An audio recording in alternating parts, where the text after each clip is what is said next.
Thank you very much. It's a great honour to be here. I'm going to start off just slightly differently with a quote from one of my great heroes, John F. Kennedy. He said, "Let us think of education as the means of developing our greatest abilities.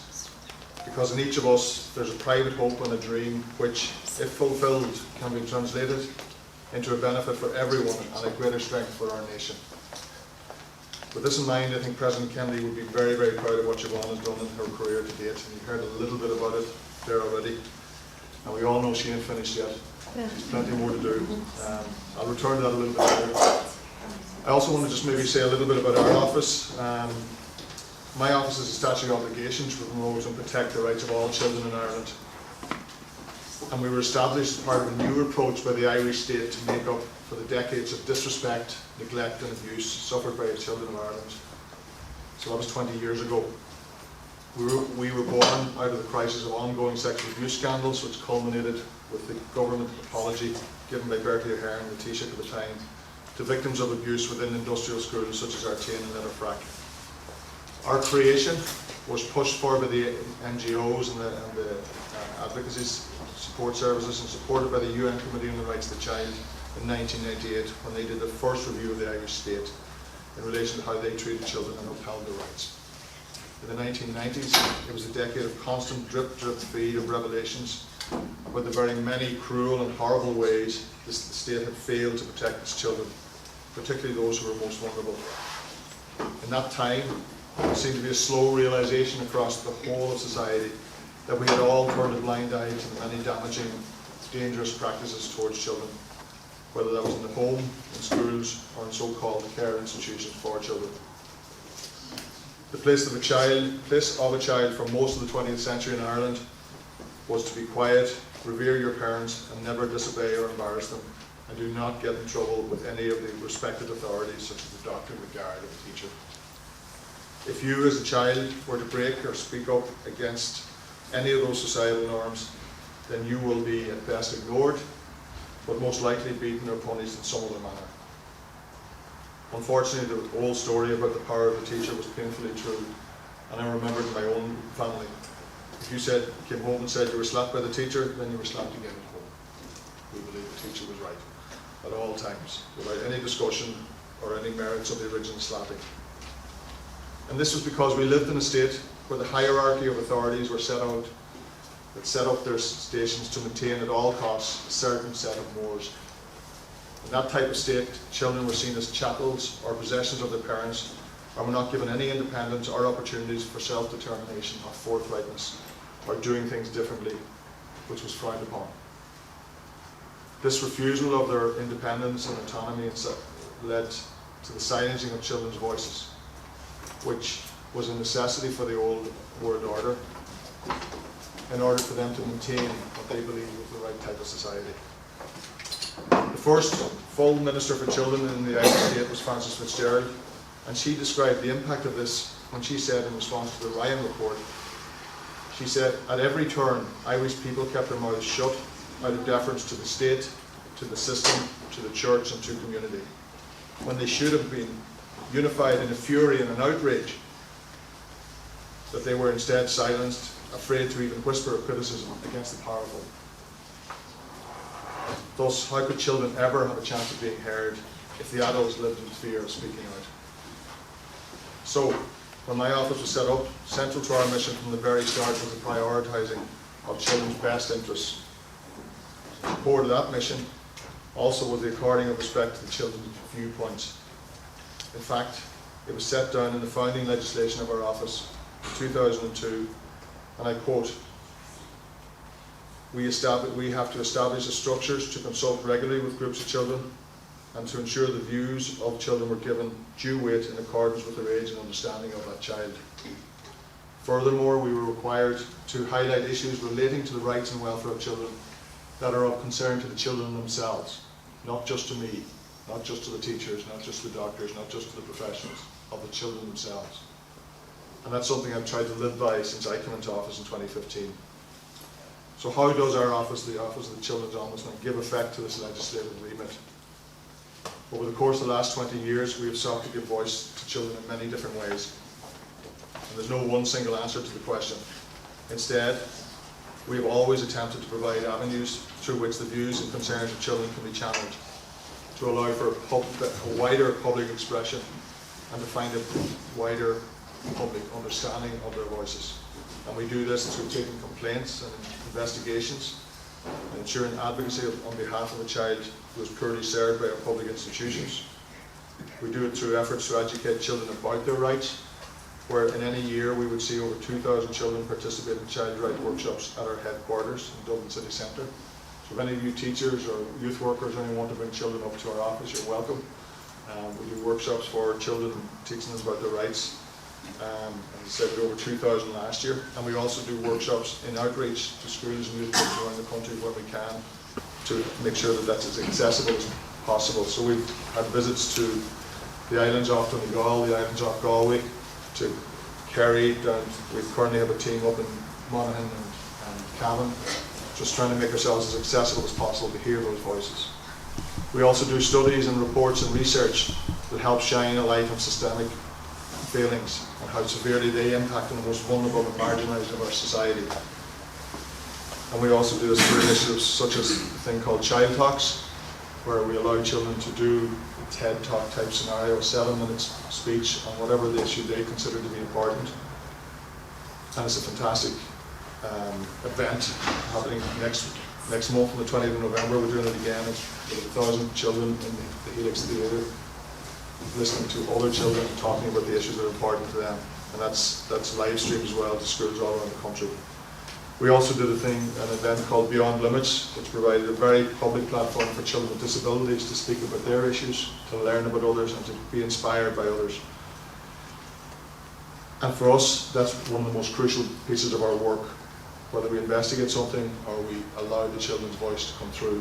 When we listen to children, be they traveller children, be they children living in inpatient mental health units, children in direct provision, children in homelessness, it's crucial that their voices are heard.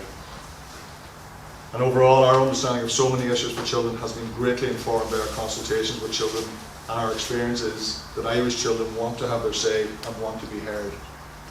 It's my belief that to hear what children have to say is to be exposed to the very different perspectives on issues as diverse as technology, bullying, mental health, sexuality, vaping, educational resources, disability services.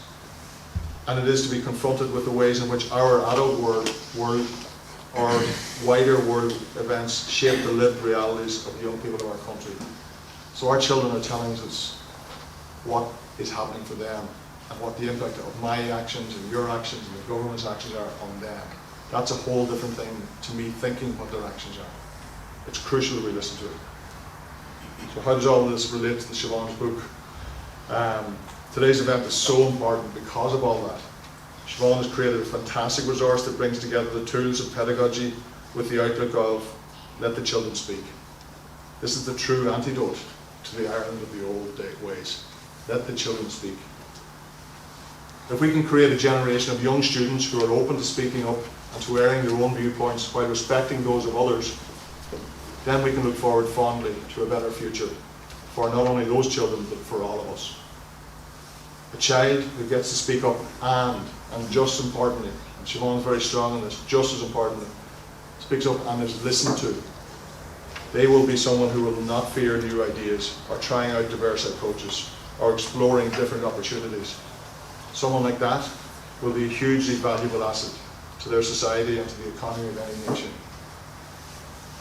Siobhan's book also comes at a good time in the evolution of education because, as you heard, much work has been done around the voice of the child, and it's at long last becoming a core part of the way that the department is moving forward in developing education. The new primary curriculum is being designed in a way that is much more about what the child needs rather than what can help the school to deliver the curriculum. That's a massive change, and it's really hopeful that the same changes could happen in the second level education. If that does come to pass, what a world we'll create. A whole generation of children who learn at primary school that it's okay to have an opinion that's different, and it's okay to express that opinion, and we will give you help to express that opinion, and we will listen to you, and we will listen to you with confidence. Those children will also be taught to listen and respectfully hear other people's opinions and consider if that might influence my own ideas or their own ideas. So it becomes a constantly evolving discussion, not a set of fixed opinions on both sides. With those skills set up, we can then expect a stronger voice for children in secondary schools, as they will be able to articulate and argue for how they want school to be, and equally as important, they will expect to be listened to because of their primary experience. And this in turn should help the Department of Education to adjust second level curriculum to properly serve all of the student body, rather than the Irish state and the needs of the economy or the employers that we fear want to attract. Finally, what a magnificent, eclectic and confident cohort of young adults will come out of our education system in 10 or 20 years.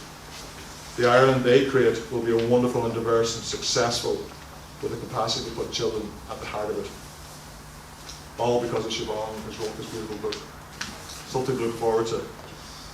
I was very lucky and honoured to meet Siobhan at a conference, the IPPN conference, early in my time as Ombudsman for Children. And then I took the opportunity to visit her school in English and to see the work that was being done there. How could I not go to a school where Siobhan was voted the best principal in the whole of the IPPN? That's, you have to go there. What I found was a truly empowered group of students who believed that they would say what they had to say was important, and they knew that within the school they were safe and valued for who they were as individual rights holders. That was a great achievement for any principal and any set of teachers who were involved in working with her. What was even more impressive, given that many of their students were living with additional disadvantages and were definitely more accustomed to being ignored or told to be quiet, sit down, rather than being empowered and asked for their opinions. The visit was brilliant, thanks to all the teachers and the students, but it was also great crack. One of the good things I have in life is a job where I can be as childlike as I want to be. But this one, I think, was probably, I don't have many visits I've done in the 10 years I've been in this job now, but it's probably still to this day the only school I went to where I was asked to do a cartwheel. And I nailed it. I absolutely nailed it. I wasn't able to walk for a week afterwards, but it was okay. It was worth it. It was worth it. So we turn my attention back then to Siobhan's book. She has put years of blood and sweat and toil into this. But from my point of view, having read it, it's definitely worth it. She's produced a top-class tome that, with the proper uptake, should literally change students' lives. This is both an academic and an instructional book, but most importantly, it's an inspiring book. I hope that it pushes many more schools and teachers to invest time in listening to and growing the voices of their students. And with the evolution of, as was discussed, the Department of Education's work towards participation and hearing the voice of children, led by Laura Lundy and many others, this is fabulous timing. Just to quote a few things from the book. Siobhan says, teachers must challenge themselves to strategically speak less so the students can speak more in their classrooms. And it reminded me very much of a quote I've carried with me all the way through. I'm a psychologist in background, and I got this quote probably about 2 years into my profession. And it's actually the definition, these little calendars that have the definitions and quotes and things. This was a definition of diplomacy. And the definition of diplomacy, I think, equals the definition of respect and counselling and just doing things right. It's very simple. It just says the definition of diplomacy is thinking twice before saying nothing. And I think what you're saying a lot of the time, teaching, that we could hold back a little bit and let the child give a little bit more silence, a little bit more time to let them speak up. It can make a huge difference. So from my point of view though, again, if you're thinking about teachers saying less and students saying more, I'm a product of the 1970s primary education, and that would be such a dream come true, maybe a 180-degree turnaround from the shut up or you'll be slapped mentality that I grew up with. So it really is wonderful to see it coming out there and blossoming in all sorts of ways, and this book will add to that. She also says within the book, like a conductor in an orchestra, the ideal for a teacher is to try and bring all voices in and have them speaking in harmony. And again, I don't think that's new for most teachers, but it would be new for a lot of students to get that actually happening, to see it happening in many schools. That would be a brilliant step forward. And Siobhan is nothing if not ambitious. She gives a whole chapter to outlining how, if all adults listened intently to the voices of our children, it can change the whole world. And she has nailed the positives of this approach. She says in this wonderful world that we see in front of us, children will listen to and learn from the multitude of voices in their homes, classrooms and communities, and will contribute from their own unique space of interest and talent. So again, it's giving them more opportunities to be themselves and to contribute to that world that they want to build. Those same children from all the different backgrounds with diverse families and experiences will all go to school excited, knowing they will learn something new and meaningful to their lives, and they will have numerous opportunities again to play, explore and talk to their friends. So again, we're bringing the joy and the crack back into school, the opportunities to be who you can be, to love it and enjoy it and have fun as well as learning. She can see and she can describe the homes and schools in this brave new world too.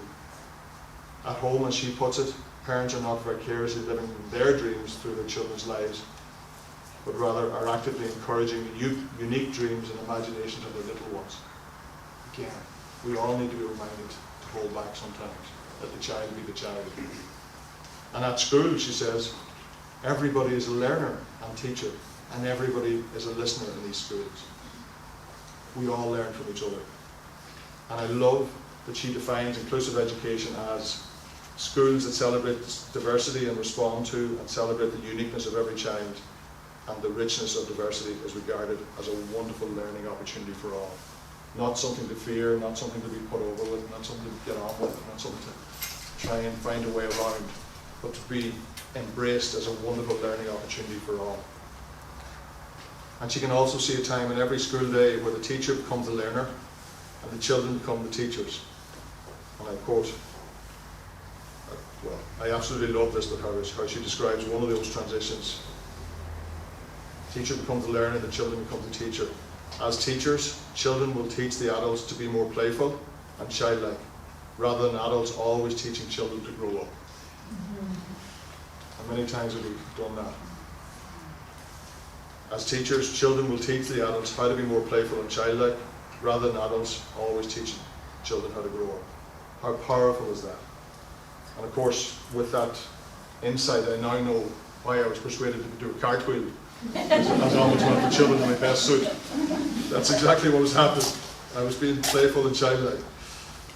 So in conclusion, I just want to recognise how much passion and reverence Siobhan has for the UN Convention on the Rights of the Child, and particularly Article 12, the voice of the child. So important. It's absolutely crucial that we as a nation, within our various communities and regions, embrace this idea and allow our children to speak up and be heard. However, I will add a little bit of extra to that, Siobhan, if you don't mind me saying it. Article 29 of the UN Convention on the Rights of the Child is about education as well. And for me, it fits in perfectly with what we're doing here. The aims of education within Article 29, and I quote, education should be directed at developing the child's personality and talents, preparing the child for active life as an adult, fostering respect for basic human rights, developing respect for the child's own cultural and national values and those of others, and developing respect for the natural environment. It doesn't mention curriculum, it doesn't mention points, it doesn't mention A's and B's and getting to the top of the class. If we develop that and we have the voice of the child happening, we are going to create a society that will absolutely blossom. All of these attributes can be better achieved when a child is living in the world that Siobhan has described, and where they know their voice is valued and promoted by all the adults in their lives. And that's exactly what I was talking about with the quote from John F. Kennedy, when he said, think of education as a means of delivering our greatest abilities. Because in each of us there's a private hope and dream which, if fulfilled, can be translated into a benefit for everyone and a greater strength for our nation. So I'm just going to end there and say thank you very much again for the invitation, and congratulations, and I hope you all buy the book and tell your friends and make sure that we make a big difference and create the world that Siobhan talks about. Thank you very, very much.